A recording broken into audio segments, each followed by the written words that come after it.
Instants devait être Elie Barnavi, ancien ambassadeur d'Israël en France. On essaye toujours de le contacter, mais il y a beaucoup de choses à dire. Alors entre nous, on va se poser les bonnes questions. Christophe, on l'a entendu hier, la ministre des Affaires étrangères qui a annoncé la mort d'un 11e Français, au moins 18 autres portés disparus, dont des enfants. Certains sont peut-être retenus en otage. C'est ce qu'a déclaré la chef de la diplomatie française. Mais le parquet antiterroriste, je crois, n'a pas encore été saisi. Pour quelle raison ? Parce qu'on est dans le flou le plus complet sur ce qui se passe là-bas dans cette zone. Regardez, on est plusieurs jours, presque une semaine après les faits. On a encore un compteur des victimes qui change, qui augmente. On a encore de l'incertitude sur où peuvent se trouver les Français disparus. Et puis on est dans une prise d'otage hors norme, où il y a beaucoup de nationalités concernées. Et évidemment, il faut concerter les informations et les réactions. D'autant que les autorités françaises prennent bien garde à ne pas entraver toutes les démarches qui peuvent être faites du côté israélien. C'est les Israéliens qui sont à la manœuvre et la France est évidemment à leur côté. Alors la France peut peut-être compter sur le soutien d'autres pays. Est-ce que vous avez espoir, vous, en la libération des otages, Christophe ? Honnêtement, faible espoir, parce que les pays qui sont en train d'intercéder ou de dire qu'ils intercèdent, le Qatar ou la Turquie, cherchent surtout à gagner du temps et à influencer l'opinion internationale sur le thème « Attendez, on peut discuter avec le Hamas ».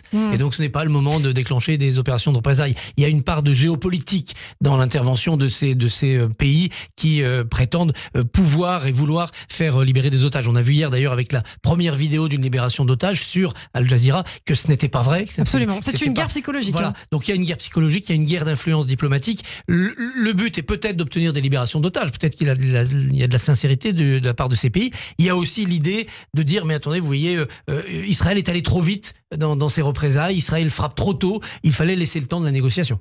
Et vu le massacre, on peut se poser évidemment la question. Mais en tout cas, la France a pris une position forte contre le financement, notamment à présent des Palestiniens, contrairement à d'autres pays d'Europe. Ça, c'était aussi important. Oui, c'est important, mais là encore, on s'interroge. D'abord, le processus a été très cacophonique au niveau européen. Un commissaire européen hongrois qui dit on suspend les aides, et puis des pays qui disent non, on le fait pas. Le Parlement qui dit ce n'est pas à la Commission de le faire. Finalement, Ursula von der Leyen qui déjuge son commissaire. Quel pataquès, alors qu'il devrait y avoir une sorte d'unanimité dans ce genre de circonstances. La France, elle, a décidé de ne pas définitivement arrêter ses aides, d'enquêter pour vérifier que l'argent envoyé est bien utilisé, n'est pas détourné.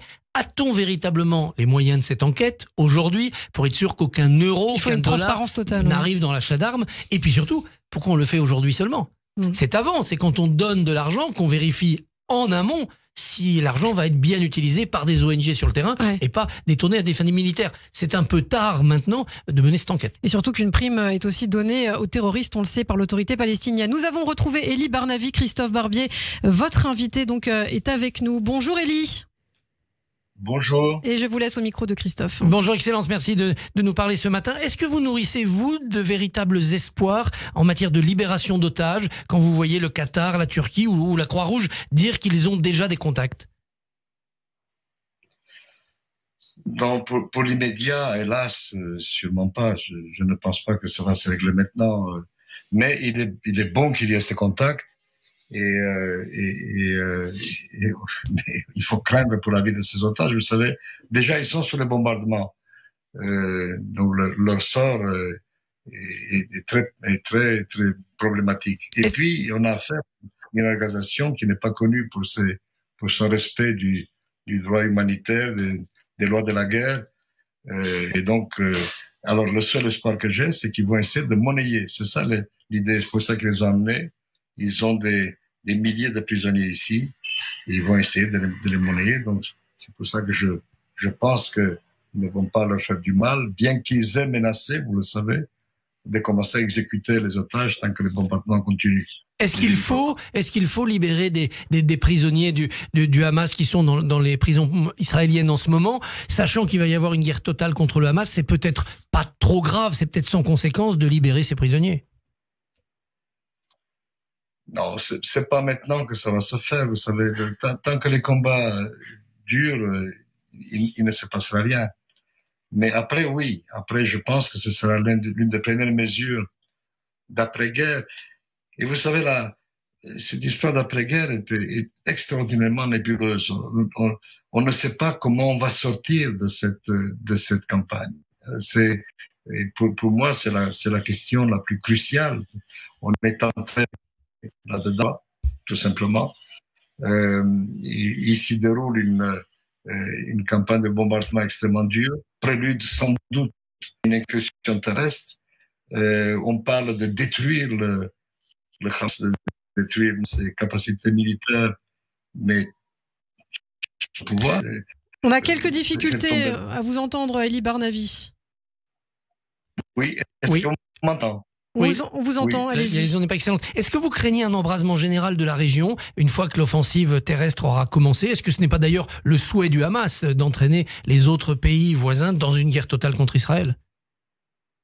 C'est évidemment le souhait du Hamas. Ils appellent ça l'unification des fronts, vous le savez, l'idée qu'il faut unifier tous les fronts palestiniens, Gaza, Cisjordanie, Jérusalem, mais aussi le Sud-Liban. Et donc, évidemment, on peut craindre cela. Pour l'instant, ça n'a pas marché. Et la puissance d'Israël est tout de même dissuasive. Les Américains, vous avez vu toute une gesticulation qui leur fait comprendre qu'ils n'ont peut-être pas intérêt. Et il y a aussi au Liban la situation très particulière de ce pays qui est au bord de la ruine.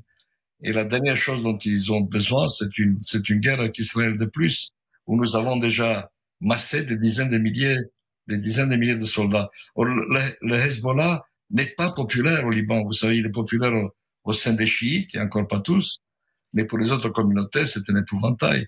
Et donc, est-ce qu'il osera rentrer dans la bagarre? Est-ce qu'il pourra ne pas y aller? Parce qu'il y a une énorme pression iranienne, Hamas, autres factions palestiniennes, mais aussi la rue chiite. Ça va être une partie extrêmement difficile pour lui. En tout cas, nous sommes prêts. Ce qui se dessine ici, c'est une possibilité d'une campagne sur les deux fronts. Et là, je pense que nous avons de quoi faire. Revanche, ce serait beaucoup plus embêtant si une intifada éclatait en Cisjordanie, et pire encore, s'il y avait encore des troubles au sein des villes mixtes d'Israël, comme ça a été le cas en mai 2021. Vous êtes diplomate, est-ce que vous voyez un avenir aux accords d'Abraham après l'épisode de guerre qui nous attend?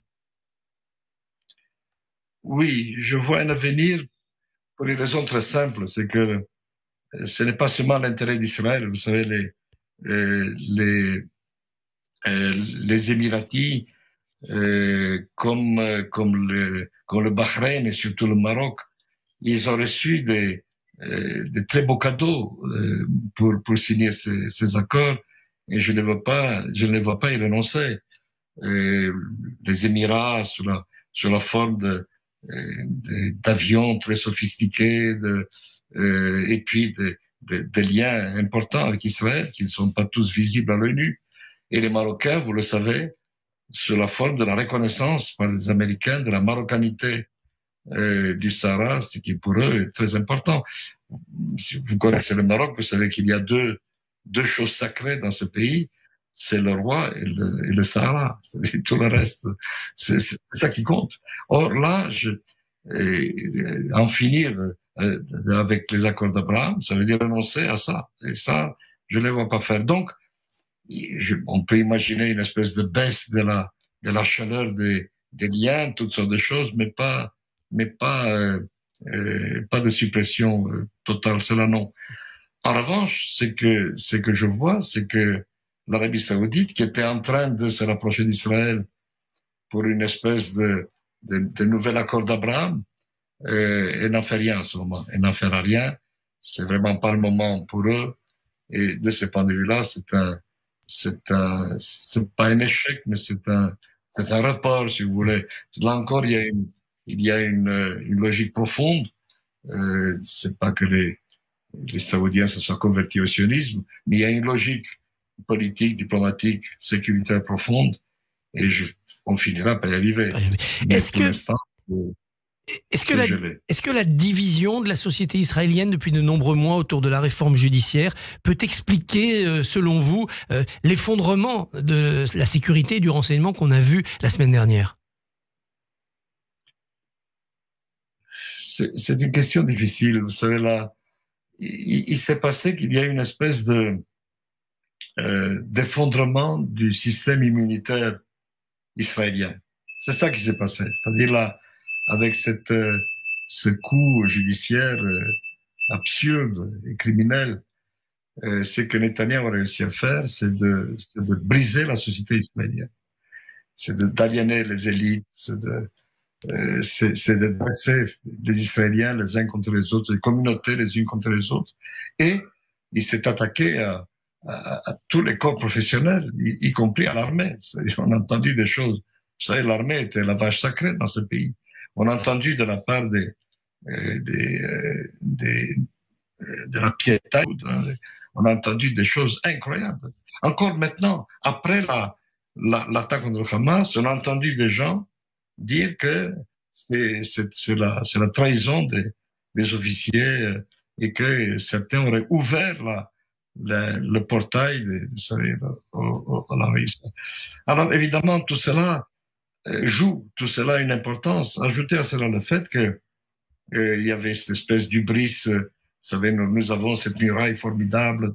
On a beaucoup investi dans la technologie, on a investi dans les moyens technologiques, on a négligé l'aspect humain. Or, il n'y a pas de renseignement qui vaille s'il n'est pas proprement interprété. Et enfin, le Sinaï est dégarni, il n'y a pas de troupes, il n'y avait personne. Oui. Pourquoi? Parce que c'était ailleurs. Ils étaient en Cisjordanie à garder les implantations. Merci beaucoup Eli Barnavi, merci d'avoir été avec nous ce matin et bonne journée à vous. Radio J, retrouvez le Barbier du matin sur le site